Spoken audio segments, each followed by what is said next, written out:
Hello everyone, and welcome to the Leverage Point webinar. Leverage Point is the only cloud-based, value-based platform for companies changing the way they create, communicate, and capture value. Thank you for joining us for the Challenge of Value, Value Selling. This is Taylor Meekum, Leverage Point's Marketing Manager, and I am pleased to moderate our session today. I'd like to welcome all of you to another one of our monthly webinars on value-based strategy. Now, during the webinar, if you have any specific questions or comments, please feel free to enter them in the right-hand panel in the questions section. Later, we'll respond to as many of them as we can. Also, remember to complete our quick survey upon exiting today's webinar. If you do so, you will receive a copy of Mike Wilkinson's white paper, Delivering Value Pricing Through B2B Sales Teams. Now, it's my pleasure to introduce you to our speaker today, Mike Wilkinson, co-founder and director at Axia Value Solutions. Mike Wilkinson has over 25 years of worldwide training and consultancy experience and was the 2013 Training Journal Award winner for Best Sales Programming. Mike is the co-author of The Challenge of Value and Value-Based Pricing and has written many articles on managing major sales and value. He is a fellow at the Institute of Sales and Marketing Management and a member of the Professional Speakers Association and the Global Speakers Federation. Now it's my pleasure to welcome Mike. Taylor, thank you very much indeed, and a very warm welcome to everybody from here in Perth, Scotland. As I look out the window, I can tell you that warmth is one thing we don't have too much of just now. For those of you who are unfamiliar with the geography, I'm about 40 miles north of Edinburgh on the east coast of Scotland, and for those golfing fans amongst you, I'm about 35 miles from St Andrews, where I've never played, sadly, but there you go. Can I just say to start with that I'm delighted to have this opportunity to talk to you about value and value selling. Value is something I'm passionate about. Calling the business Axia Value Solutions might give you something of a clue. But as I see increasing pressure on pricing and the relentless drive towards commoditization, it seems to me to be becoming more and more important to understand value, to communicate value, and finally to deliver value.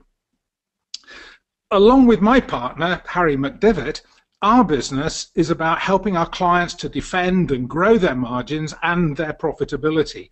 Now, I realize there are loads of ways of doing this. We do it by helping them to really understand the value they deliver to their customers, and then helping them to use that understanding to differentiate, price, and communicate their value more effectively.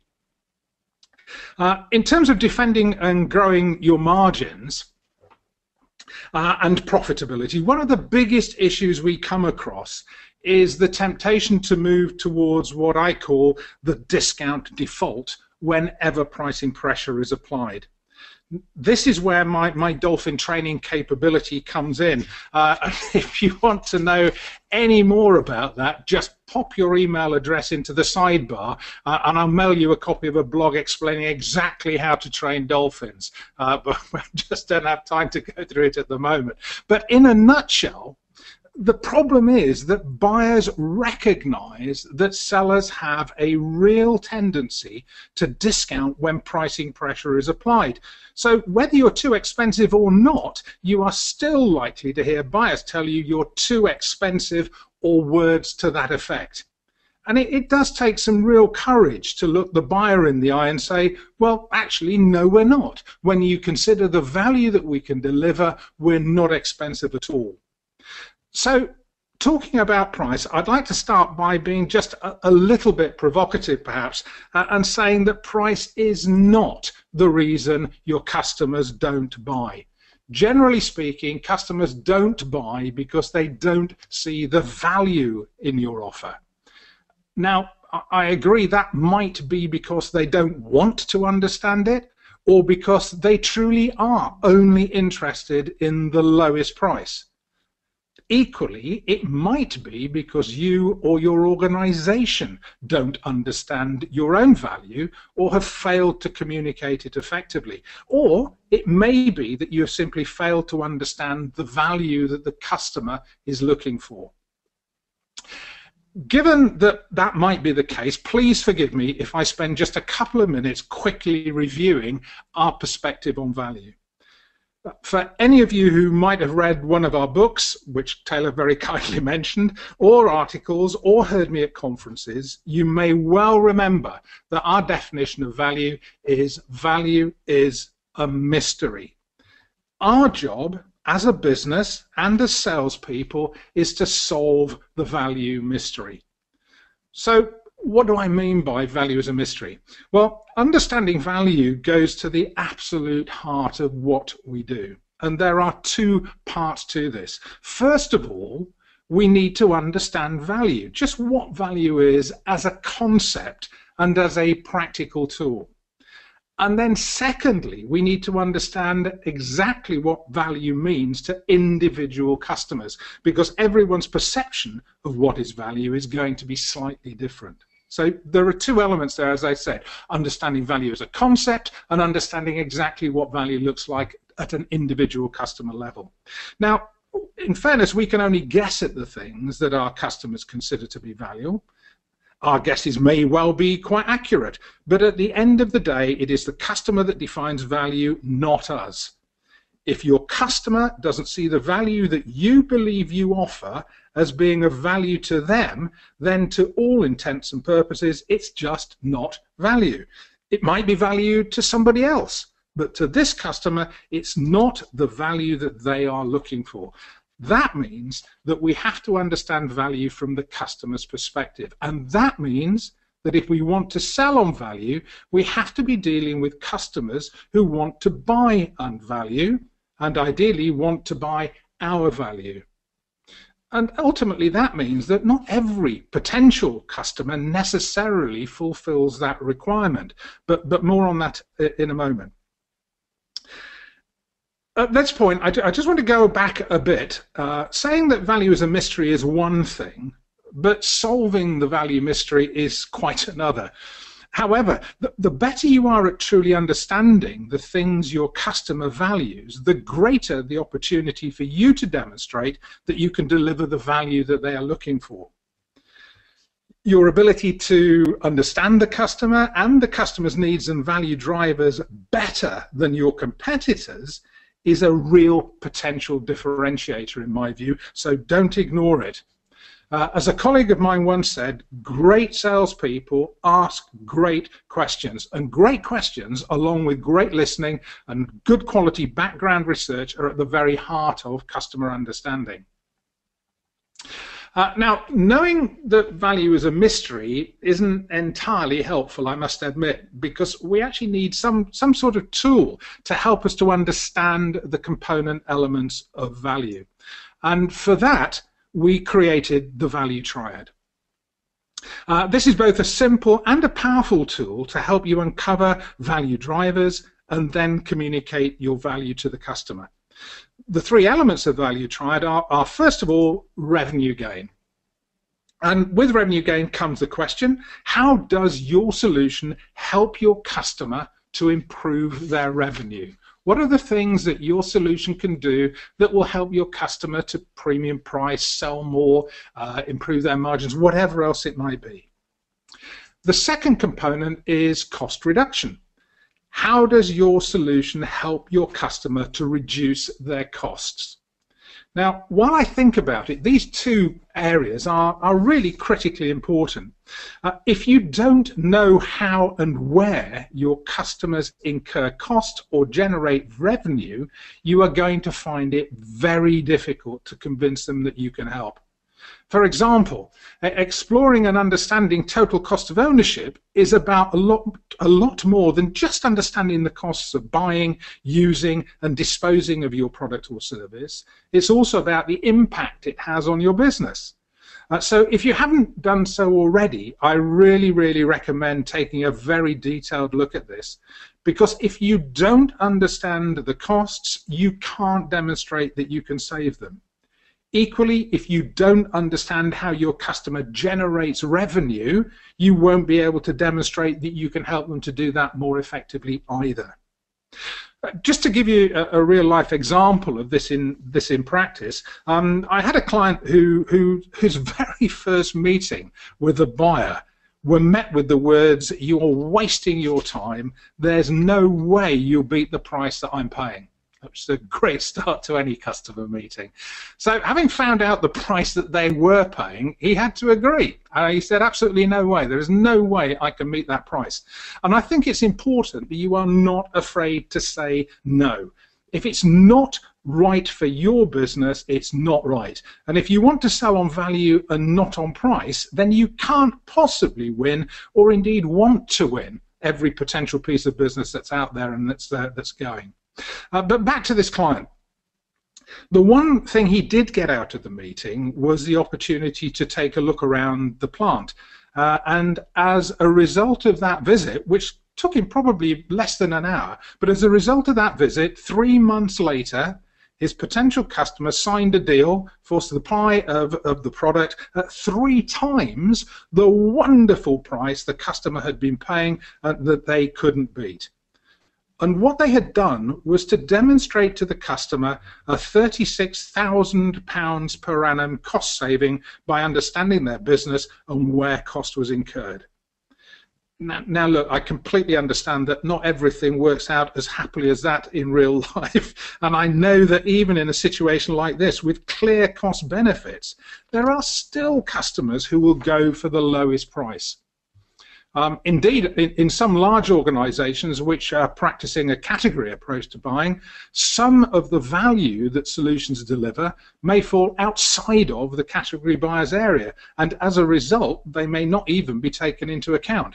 And that really is a difficult hurdle to overcome. The final component of the value triad is emotional contribution, and it's the one area that Harry and I struggle with coming up with a name for. But this is the much less tangible area of value. It's about the relationship, it's about confidence in you, it's about trust, the value of the brand, it's about risk, it's about aesthetics, it's about a whole range of things that contribute to the customer feeling good and comfortable about doing business with you. Now, revenue gain and cost reduction are tangible, objective measures. I'm not going to suggest necessarily that they're easy to measure, but they are measurable and they can be monetized.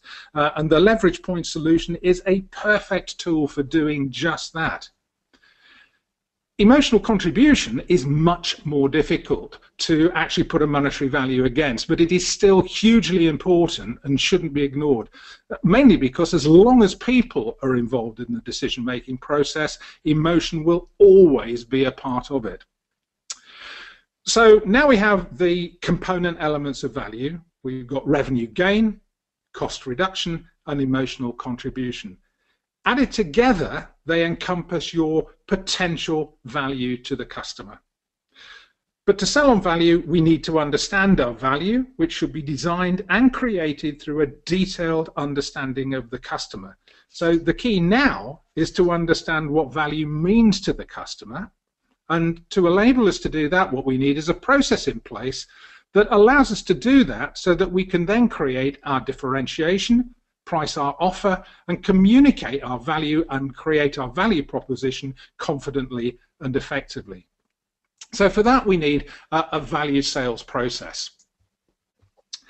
This simple value selling process has 4 main component elements supported by the key activities that go along with each of them. The 4 stages are, first of all, opportunity assessment. Is this an opportunity that actually you want to pursue at all in the first place? Secondly, there is the value discovery component of the process, massively important, and we'll look at it in a few moments. Once we've decided that we want to pursue an opportunity and we've understood the value that the customer is looking for, then we have to demonstrate that we can deliver the value that the customer is looking for, and then ultimately and finally we have to then go ahead and deliver that value. So let's go back to stage 1, opportunity assessment. Now, not every opportunity is worth pursuing, but do you have a process in place to help you to decide what opportunities to pursue and which to leave behind? There are really two steps to this. One is to identify potential opportunities, and the other is to validate those opportunities as being worth pursuing. Now, most businesses, or salespeople for that matter, simply just do not have the resources, particularly time, to pursue every single so-called opportunity. So the ability to select the best potential ones becomes important. How do you do this? Well, part of this obviously will depend on your sales strategy. If you're looking to sell on value, you will need to select customers who want to buy on the basis of value delivered and who see that as something more than just the lowest price that they can get. One way of determining this is whether the customer is prepared to share information with you. Because if customers won't talk to you and they won't discuss with you what their issues are, then your ability to sell any value to them is going to be severely handicapped. You should also have clear criteria in place to help you evaluate each opportunity and to make informed decisions about whether to pursue it or not. So do you have clear go, no-go decision criteria in place, not just for evaluating whether the opportunity is worth pursuing right at the beginning of the sales process, but go, no-go criteria in place right the way through the sales process? Because just because you've selected an opportunity and validated it does not mean you then have to pursue it to the bitter end if you discover for some reason or another you know you cannot win it at some other point during the course of the sales process. But at this initial stage of opportunity validation, it's about making sure you get quality into your pipeline. Quantity is one thing and it's jolly nice to have, but quality is everything. So, having made sure you've selected those customers you want to work with, the ones who effectively, if you like, enter your sales pipeline, this stage then is about value discovery. Now, don't let the size of this segment on the screen fool you, because this is seriously important stuff. This is the foundation, really, of everything else that follows on from it. There are two really critical parts to this. The first is identifying and contacting the key people, and the second stage is actually undertaking the discovery process and finding out what actually really matters to them. So let's start with the people. We all know that the business is becoming increasingly complex, and that the more people involved in the purchase decision, the more complex it becomes. And I can't remember, I saw some figures somewhere to suggest that in a large complex sale, around 5.4 people are involved in the decision. I still don't know what the 0.4 of a person does, but that introduces huge potential complexity and the kind of politics that often occur in these sorts of decisions. So, but the starting point is to be sure that you have identified everyone who's likely to be involved in the decision process and how the decision is going to be made. So there are two parts to that: who's going to be involved and how will the decision be made. And I frequently find that people believe they know the who, but very infrequently seem to really understand the how. So once we've identified the who, the next step is to contact them wherever possible, recognizing that even though they all work for the same business, they are all likely to have a slightly different perspective on things, and to be honest, sometimes a very different perspective on things. When it comes to putting your value propositions together, knowing this is important, because the value proposition, for example, for the CFO or the finance director is likely to be very different, or potentially slightly different, to the one for the ops director or the COO. Not hugely perhaps, but certainly the emphasis will be different. Ultimately, your customer will want to know and feel comfortable that you understand their business and the issues that they face. Now, as I think I mentioned a bit earlier on, this is your real opportunity to differentiate yourself and your business by understanding your customers better than any of your competitors. And you can often do this just by asking great questions, listening and confirming your understanding. Imagine a situation where your competitors are asking your customers great questions, but you're not. Either because you don't know how to, or because you just don't have the confidence to. I cannot tell you how often I've been told that there are all sorts of questions that I can't ask. I can't ask that. For example, who are we up against? I can't ask that. What are you looking for in your proposal document? I can't ask that. What advice do you have to make sure that we're shortlisted? I can't ask that. Why not? Why can't you ask that sort of question? Now, I'm sure many of you do, but I have to tell you that many of the people I come across simply don't. And to be honest, many haven't even thought of asking some of those sorts of questions. But what's the worst thing that could happen? Well, the worst thing that could happen is that they won't tell you. But what's the best that could happen? Well, they do tell you. And how much better off are you now, especially in the highly likely event that your competitors haven't asked those sorts of questions? But to be realistic, don't forget, it could be the other way around. It could be your competitors are asking those sorts of questions and you're not. And then where are you? So the emphasis at the value discovery stage is on everything to do with the customer. It's about understanding their business, their issues, their challenges, their opportunities, their key value drivers, and their customers, and how they add value to what they do so that you can consider how you might be able to help them. At this point, it has got nothing to do with focusing on what you sell. That time will come, but right now this is about value discovery in action. Once you know what customer value looks like, you can then begin to think about how you can demonstrate that you can deliver it. And this takes us to stage 3 in the value selling process, the value demonstration stage. Now, how you actually do this will depend to a degree on your own business and the way your customers buy. For example, if you have to make formal presentations, or you have to make formal presentations, or respond to tender requests, if you generally go to trial, or whatever, there are a whole variety of different ways I know in which you can demonstrate value. But whatever you do, the one thing you do have to do is to demonstrate that you can deliver more of the value your customer is looking for than your competitors. And if you understand customer value and the things that are important to your customers better than your competitors do right at the outset, your ability to make that demonstration is that much greater. And this is not the time for vague value promises. This is the point at which the ability to monetize your value becomes important. We can help you save money is great to hear, but frankly, everybody tells them that. We can help you save money. We can help you save in excess of £36,000 in the first year is much more persuasive. This is a time for your value proposition. The answer to the customer's burning question, why should we choose you rather than some other option? Now, the other options could include doing nothing, and frequently that is the option that is chosen. So it could include doing nothing, it could include doing it themselves, or it could include working with a competitor. But what they do need is a good reason to do something, and ideally do something with you.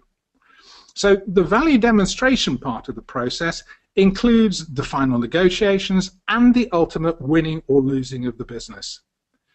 Negotiating effectively and completing win-loss reviews are clearly important, but everything is built upon the initial foundation of understanding value. That starts with understanding the concept and the component elements of value through the value triad: cost reduction, revenue gain, emotional contribution, and then particularly applying that understanding to understanding what specific value this customer considers important right now. And I say right now because customers' perceptions of value can change, and can change rapidly. So you need to constantly be reviewing with your customer whether your understanding of their value aspirations are still valid as time passes by. So this is what allows you to then create and communicate your value through great value propositions. Now, I often think about there being two value propositions in action, if you like. The first one, right at the beginning of the sales process, I call the initial value proposition, and it's the answer to the question from the customer, why should we even talk to you? Because right at the beginning of any sales process, we need to engage the customer. We need to have the customer want to have a conversation with us. And to do that, we need to give them a very good reason as to why they should do that background conversation. And so that initial value proposition may well be broadly based. It may be and should be based on a segment focus. It will be driven by your initial research on the company and what you think the likely issues are. You'll maybe want to put together a brief account profile, or what that stands for, a key issues worksheet. You may think about which are the most appropriate case studies that you can use to demonstrate how you've helped similar customers in similar situations to this particular customer. So the second value proposition comes after you have gone through the value discovery process and the final demonstration, the value proposition, value demonstration, to come up with that final value proposition, the focus demonstration of how you're going to deliver real customer value. And this is now about why should we choose you. And I call this process the value focus. There is a lot of work between why the customer should talk to you and why they should choose you, all designed to help you apply a laser-like focus to that final value proposition. I find that the whole concept of value proposition is quite an interesting one, quite a complex one in many ways. I asked one client of mine right at the beginning of a value selling project, how will you know when we've been successful? What will need to change? And we kicked around a variety of things, and after identifying things like margin improvement, improved CRM usage and the like, he said, oh, and I'd like to feel confident that the sales team are effectively communicating our value proposition. I said, well, that sounds like a brilliant idea. I said, what is your value proposition? They didn't have one.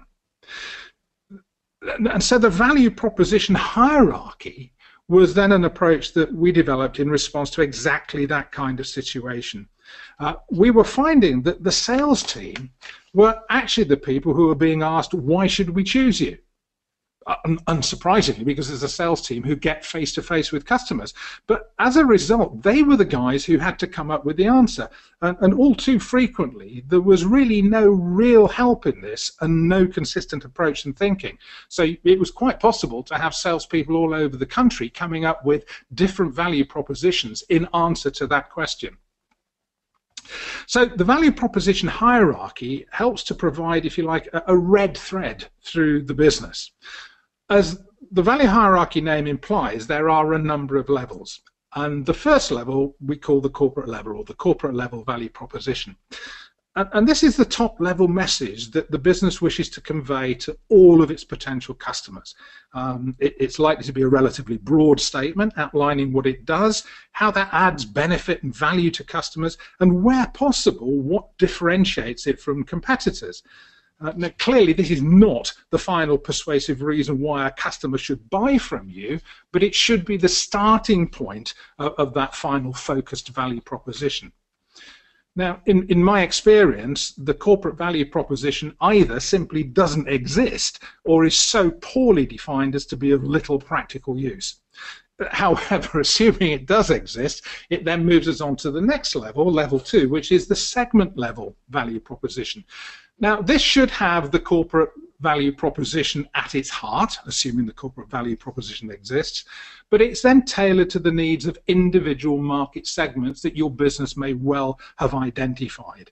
So, for example, if you segmented your business by industry, you might have a segment for aerospace and one for offshore, and the needs of each will clearly be different, and they should be reflected in the segment level value proposition, whilst at the same time incorporating the overall corporate message or corporate DNA.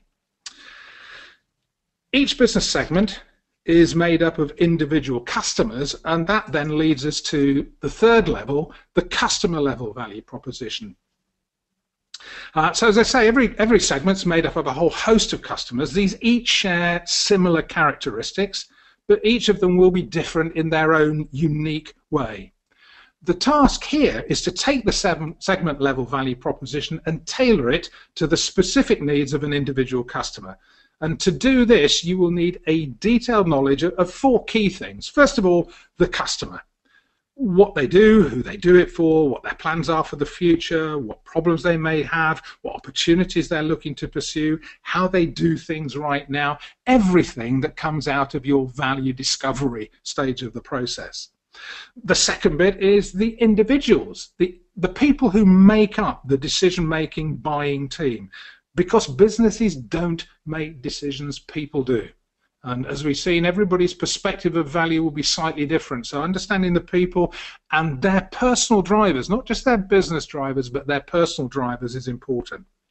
Once you know those two things, you then also need to understand fully your company and your capabilities, because you cannot go around making promises that you will subsequently be unable to keep.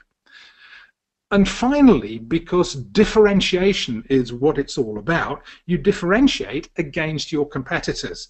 So the fourth thing you need to understand are your competitors and what they can do. So the question about competitors, what do you need to know about your competitors? The answer is simple. You need to know everything you can about them in order to be able to differentiate effectively against them. So whilst the corporate level value proposition might be put together by the board and the strategic marketing team, and the segment level value proposition might be put together by product management, the customer level VP is generally the province of sales. Indeed, as we said, in many businesses, this is the only value proposition that exists, and it's frequently generated on the hoof when the customer says, "Why should we choose you?" This is not ideal, clearly. The final level, level 4, is the decision level. Because businesses don't make decisions, people do. And in increasingly complex sales, as we've seen, a wide range of people might be involved in the decision. Each will see things from their own point of view, their own perspective, and this is the point where the customer level value proposition needs to be tailored to the specific interests of each individual. So for example, the CFO will be interested in different things to the COO, even though they work for the same organization. To be able to tailor your value proposition to each individual means understanding each individual, their corporate responsibilities and their personal goals, and this calls for serious value discovery skills. The value hierarchy looks at starting with the overall promise your company makes to the market as a whole and ends with a focused, clear statement of the benefits and the value a customer will get from dealing with you rather than choosing an alternative solution. So are you happy that you and your team are clear on the value that you want to communicate? Do you have a clear corporate level value proposition? Do you have segment level value propositions? Do they help you in putting together powerful, persuasive customer level value propositions? Now, throughout all of this, customers still need to feel comfortable. Here's that emotional contribution bit kicking in again. The customer needs to feel comfortable that you understand their business, the issues they face, and the opportunities they're trying to address. And they want to know and understand the value that you will deliver. Because today, features and benefits selling, which was great years ago, is just not enough. They need to know value. Now, this simple example demonstrates value in action. It translates features through benefits into value. So, as an example, basic fact, this lamp has a long life bulb. So what? What's the benefit of that? Well, that actually means that we'll have to change it less often, which is great, but what's the value of that to the customer? Well, potentially the value is that that means you'll save on staff costs and replacement bulbs. So what? And this is where it's about driving this down to a monetized value. It's your ability to turn vague promises into concrete propositions, and this is increasingly important. So the lamp has a long white bulb, so what? It means you'll have to change it less often, so what? It means you'll save on staff costs and replacement bulbs, so what? So what? So what? And you carry on so whatting until you get to the point where you monetize the value of that. So how many bulbs will it save? What is the average cost of a bulb? So how much are you going to save in a year on bulbs? How much does it cost to replace one? You get the picture. But really important, and what you're looking at is seeing value, particularly at this final stage of this so what analysis, through the lens of the value triad. How does the value look from a revenue gain, cost reduction, emotional contribution perspective? The final stage of our value sales process is value delivery. From the customer's point of view, you could argue that this is what it was all about. Now the emphasis is on the implementation of your solution and measuring whether you are delivering on your value promise. This is actually really important, and I absolutely recommend that you agree what measurement criteria you are going to use, agree it with the customer, and regularly monitor your performance. So if you're, let's assume you are delivering the value you promise, make sure your customer appreciates the great decision that they made in coming with you, and remind them that you are delivering against your value promise, because as we all know, customers have a remarkable knack of completely forgetting about that. Equally, if you're not delivering the value you promise, it will give you an opportunity to do something about it. Now, if you are, you can potentially put this together as a case study or a reference to demonstrate that you do deliver on your value promise. So, just a few final thoughts to pull things together. First one, you cannot sell on value if you don't understand value. If you don't understand what value is and what it means to your customer, you cannot sell on value. You can't sell on value to customers who don't care about value and won't share information with you about their issues and challenges. You can't sell on value if you can't communicate your value effectively and persuasively, ideally through a powerful, well-communicated, well-monetized value proposition. And finally, there's no real point in selling on value if you don't capture and share some of the value you deliver so that there's a benefit in it for you. Value is a mystery. The fun is in solving it. Thanks very much. Great. Thank you, Mike, for those great insights. We have had a few questions come in during the webinar, and there is still time to enter your question into the panel on your screen. While you're entering, a reminder to complete the 10-second survey at the end of the webinar to receive a copy of Delivering Value Pricing Through B2B Sales Teams. Now, as I give you a couple minutes to enter your questions, I'd like to pass it over to Dick Orlando, Leverage Point's COO and President, for a few words on value propositions. Welcome, Dick. Thank you, Taylor, and thank you, Mike. And Mike was very, very strong, as he always is on these presentations. And if anybody is serious about considering or implementing a value selling process, I highly recommend that you give Mike a chat and he'll present you his value proposition. I'll only spend about 3 minutes so we have enough time in the Q&A session, but we're pretty much very excited here about the value proposition at the point of the sales rep facing the customer in those very, very important meetings that Mike had mentioned. And this was an interesting finding that just came out last month by Demand Generation Report that said currently 91% of buyers, based on their survey in the B2B world, prefer visual and interactive content rather than traditional formats. Now, Leverage Point customers have really put aside the traditional 35, 45, 50 slide PowerPoint presentations they're burdening their sales reps with, and also putting aside most of their spreadsheets that they're using, and they're using a tool that provides visual and interactive content. And the reason is that Forrester did a study recently, and it's really powerful, and it said to rank your feedback on sales meetings that you agreed to take, and these are decision makers. And they basically said that the sales reps do a terrific job at articulating and presenting their company and their products. However, they fall far short on getting real specific on how they can help us. A lot of the things that Mike had mentioned.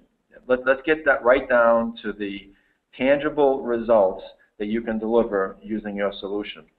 So the poor sales rep is out there, and I've been in business sales rep for 40 years, and I've been there, and I think that could have been my picture 35 years ago, that says, okay, I have a sales meeting that's coming up, I need some help. So there's a whole bunch of things that the sales rep does, and what this results in is less than 40% of a sales rep's time nowadays is spent in front of the customer. A lot of their time is preparing for sales calls. And this is not a healthy thing, and it's getting worse. This is an example of a fictitious example of what we call a smart value proposition. In today's world of cloud-based technologies, on digitizing, everyone's digitizing their businesses, and also on very quick decisions by customers of which vendors they call in, you don't want to send your sales rep in there with those traditional PowerPoint and sales and spreadsheets as an example. Here's an example of a smart value proposition. It's web-based, and if you notice here, this is a fictitious one on Dean Chemicals. It's the branding of the customer. It's a nice picture in the back that resonates with the solution. In this case, it's Advanced Coating Solution. It immediately shows the value proposition. And everything you see here can be customized specifically for your solution. And the smart comes in where the first question a customer asks is, what assumptions did you make? Well, this customer made the assumption, a sales rep, that they have a certain amount of vehicles that they produce and a certain amount of paint that they use. And it delivers a value of $8.18 per vehicle, or a cost savings of $8.18 per vehicle. And the business drivers here, or the value drivers, are reductions in material costs, warranty costs, and weight savings. And the third part of the value proposition is the key collateral. This is what marketing really likes here, is what's some of the key things you want to show the customer, whether it be a case study, whether it be a video, which is very popular, or whether it be just a brochure. And this is all available to a sales rep within 5 minutes of searching for the right value proposition to show the customer. Another way to look at it is what's the detail behind the value drivers, the business drivers here, and what happens if the information changes? Well, smart comes in where if you can change the number of vehicles, we produce 50,000 vehicles, the sales rep can easily go in, make that change, your graph changes, and your value summary changes. You can also, if you really want to get personal, is put the auto manufacturer in there, Ford Motor Company, General Motors, Tesla, what have you. But the customer usually then says, all right, you need to explain to me this material cost here. How can we save on material cost? And the sales rep can simply click on this, and the assumptions are in here, again, can be changed, and when they change, the pie chart changes. Now, I like to refer to this smart value proposition, and due respect, all the sales VPs are on the call, as a sales VP substitute, or a proxy for a sales VP. In other words, if the sales vice president was in this call and the chief decision maker walked in, or the CEO walked in and said, please tell me, I have 15 minutes, what are the business drivers, the tangible business drivers that your offering brings us, and why should I consider you as a solution? What would the VP of sales say? And we had one case where the CEO was involved, and this became a CEO proxy. And the sales reps became extremely effective because that was the messaging that Mike was talking about, that's driven from the corporate level down to the sales level, where the consistency of communicating value drivers and business drivers and assumptions and the right collateral is really, really important. And why do sales reps like it? Well, again, think about a sales rep that has 10 products in their bag. And these 10 value propositions, the winning value propositions, are in the cloud. So within 5 minutes, and this is an actual quote, now instead of wasting all that time looking around for information, within 5 minutes they can find a value proposition that's relevant for my customer that I can use right away. Two, it's really cool. The customer feedback, they see something like this and they generally say, and this is a customer quote, "This is unique. This is very professional for my customer." I'm sorry, sales rep's quote. "And it differentiates me versus the competition and speaks directly to their business issues. This is different. This is how you get customers to talk," that Mike had mentioned. When you put numbers up there and you start talking about their business, they will be opinionated, they will find it intriguing, and they will talk to your sales rep. And the number 3 benefit, obviously, is the customer engages in the conversation, and it's a two-way street here. One is when the customer starts engaging and starts changing the numbers and sees the results, they now are creating, they're a co-owner of the value proposition. Very, very powerful. But second of all, it explains to the sales rep what they need to do to further the sale, or if they even want to continue with the sale, if they can't come to a value conclusion that's consistent with the customer.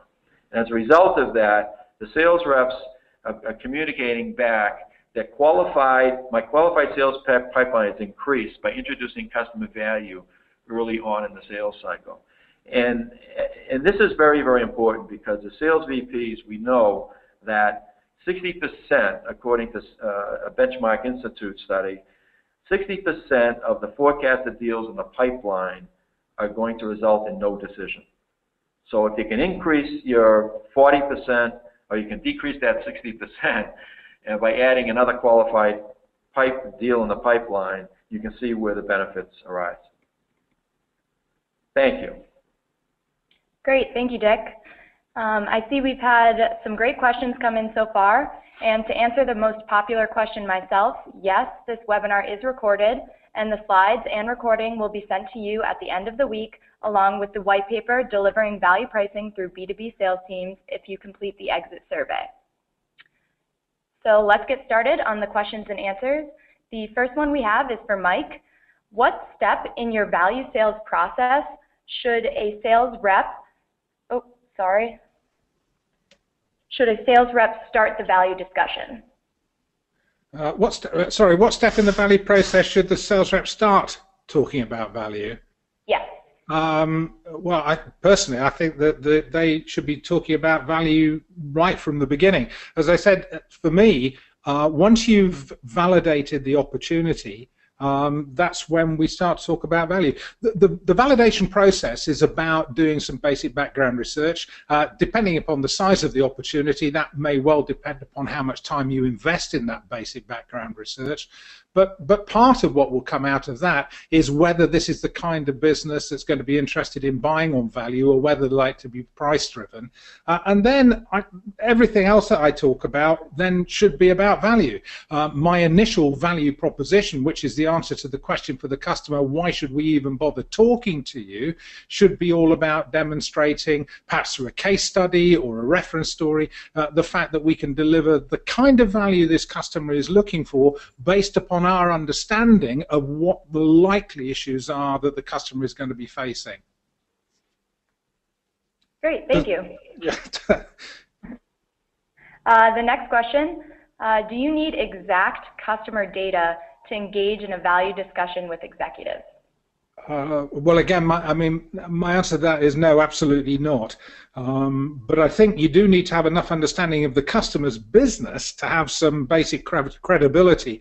If you like, it's a little bit, I often think of it as a bit like going for an interview for a job. If you were turned up for an interview and you hadn't done any preparation, then you wouldn't last very long. And I think our customers expect the same thing. They expect you to know something about their business and their likely challenges, but they won't necessarily expect you to know everything. But again, I think depending upon the size of the opportunity, the the depth of understanding that you have should be driven by that. But you should have the ability to demonstrate that you can, at the very least, estimate the likely issues that the customer is going to face and the extent to which you believe you can help them to address those. And we have a tool which we call the Key Issues Worksheet, which is a very simple document which starts at the beginning of the sales process, where in part of your planning you think about what the issues are likely to be for this kind of a customer. And the question is, how do you know that if you've never met the customer before? Well, that's why you segment your business, because you know that most of the customers in a particular business segment are likely to have very similar business issues. So once you can guesstimate what the issues are, then think about what the impact of those issues are likely to be on the customer's business. Think about what the potential solutions might be that you could put forward and what the value of those solutions would be to the customer. And then the final part of that sort of jigsaw, if you like, is having a case study, as Dick mentioned, having a case study that can demonstrate that you can do those sorts of things. So do you need to have exact data? Absolutely not. Great, thank you. The next question. What are your suggestions of how sales can get executives to talk during a sales presentation? Well, Dick can join in here if he likes, because I think Dick answered some of that actually when he was talking about presenting those initial value propositions at the beginning of the sales conversation, because I think that stimulates discussion. For me, if I can just move out of those sort of tangible things and back to my emotional contributor of my value triad, the one thing that will encourage customers to talk is trust. If there isn't a basic element of trust, then you'll never get the customer to have those sorts of conversations that you need. Yeah, I agree with that, Mike. And I think the danger is not having the customer talk. And at the beginning of an important sales meeting, I always tell sales VPs, if that sales rep does not get the customer to speak in the first 7 to 10 minutes, they should stop the presentation, because they're either not communicating or they're communicating wrong information. But in a more positive way, when you put up the value proposition, as Mike had mentioned, and the customer trusts you that you know their business, and you're putting up an example that's very close to their industry, they will talk. Yeah. And that's when the sales rep has to, that's why God gave us one mouth and 2 ears, is shut the mouth and make the ears work. And that's when you start gathering information. Yeah, absolutely. Great, thank you. And the next question I'm going to direct at Dick. How much time does it take to create a value proposition, and what is the process? Well, of course, it depends on the complexity of the value proposition, but I'll give you real examples of how we work with our customers in a proof of concept basis. If you put us in front of the right person that can articulate to us what the business or value drivers are, we will have a value proposition in 3 to 5 business days. And if you can even add, if you're using spreadsheets today, we can look at spreadsheets. And the process is, after 3 to 5 business days, we provide you a value proposition with all of your branding. We do some editing and changing on it. And within another 3 to 5 business days, you could have sales reps and pre-sales reps presenting that externally. Some customers prefer to present it internally first, so that'll take another few days. But within 10 to 12 business days, you could do a test with your sales reps presenting to customers. That's generally how it works. Thank you. And Mike, can you provide an example of a successful B2B value discussion or proposition resulting in a positive outcome? Well, sure, yeah, I suppose I can. Going back to the one that I was talking about during the presentation, the answer to the question, why should we choose you? In this particular instance, it was very simple. Because we will deliver £36,000 worth of operational savings in the first year alone and ongoing savings beyond that. That was the value proposition in the example that I gave you. And it was a clincher. It was simple. it was confidently delivered, it was clearly monetized, and it demonstrated clear competitive differentiation when compared with their existing solutions. So that's one example. I had actually a great example only the other week of one of my clients sharing a really well-selected case study with a customer. And the customer's instant reaction was, that's exactly my issue, we need to talk. So if you like, that's an example of, you know, a really powerful value proposition at the end of the process, really closing the sale down, and also the example of something helping to move the sale along during the course of the value selling process by just selecting really well-chosen and pertinent case studies and references. Great, thanks. All right, we have another question come in. How would you proceed to keep sales teams engaged to sell value in tough times of low sales when each sale represents so much? Yeah, well, that is the million-dollar question, isn't it? And it is incredibly difficult. I deal with a lot of clients who ask me exactly the same sort of question. I go back to this concept of the power of one. You know, the concept that every additional 1% that you get on price delivers a, well, depending upon who you read, 11–12% improvement in bottom line profitability. So it's not just about basing your price on value, it's about protecting your price, it's about discounting less. As I said, anybody who wants a copy of my blog on dolphin training, please give Taylor your email address. This will answer some of that question. It's not just about not discounting. Of course it isn't. But what it is about defaulting to value first and discounting on price second. It's about really understanding customers and what their key value drivers are. And again, as I said, the problem is if you're dealing with customers who truly are not interested in value and who are only interested in screwing you down on price, then you need to treat those customers accordingly. They shouldn't have more than a transactional relationship. You cannot afford to invest costly resources in those customers who are only interested in getting the lowest possible price from you.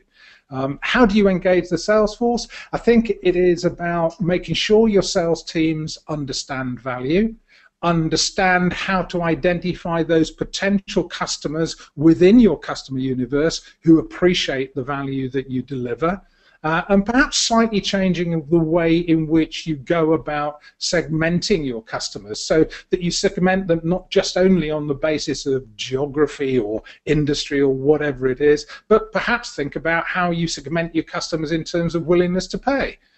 Should we be investing our time on those customers who only want to pay you bottom dollar, or should we really be looking to invest time on those potentially more profitable customers? I'm not sure that's the ideal answer to the question, Taylor. I think there is so much going on behind a question like that that it is quite difficult to answer simply. That's a good point, Mike, and I'll just add 30 seconds to that. We actually have several customers who are using value propositions to go not only for new accounts or for new opportunities, but going back to their current customers during these tough times. And you know, there's currency issues right now, there's issues in the energy sector, there's issues in almost in every business right now. And one thing about tough times is we know they come and they go. So it's really important that you go to your customers, your existing customers, and say, I know times are tough right now, but let me show you the value that we're delivering to you, and let's look at ways where we can improve that. Now that does two things. One, your customer knows you're not scared to come to them during tough times and offer assistance. The second thing is you know your competition's in there offering lower prices, and you want to make sure that the customer understands the value that they're getting from you, and a lower price may be just that, and it's taking away some of the value that you're already delivering. Yeah, I think that's a really good point, Dick, because we do still come across customers who clearly seem to confuse cost and price. And it's perfectly possible to charge a premium price and deliver significant cost savings. Absolutely. Thank you very much. That's actually all the time we have for today, and I know we didn't get to every question, but keep an eye on your email and we will try to get back to you on all those unanswered questions. And we want to thank you again for attending today's webinar, and thank you, Mike, for joining us. And remember, upon exiting the webinar, to complete that 10-second survey to receive a copy of Delivering Value Pricing Through B2B Sales Teams. Thank you very much and have a great day. Cheers. Thank you, everybody.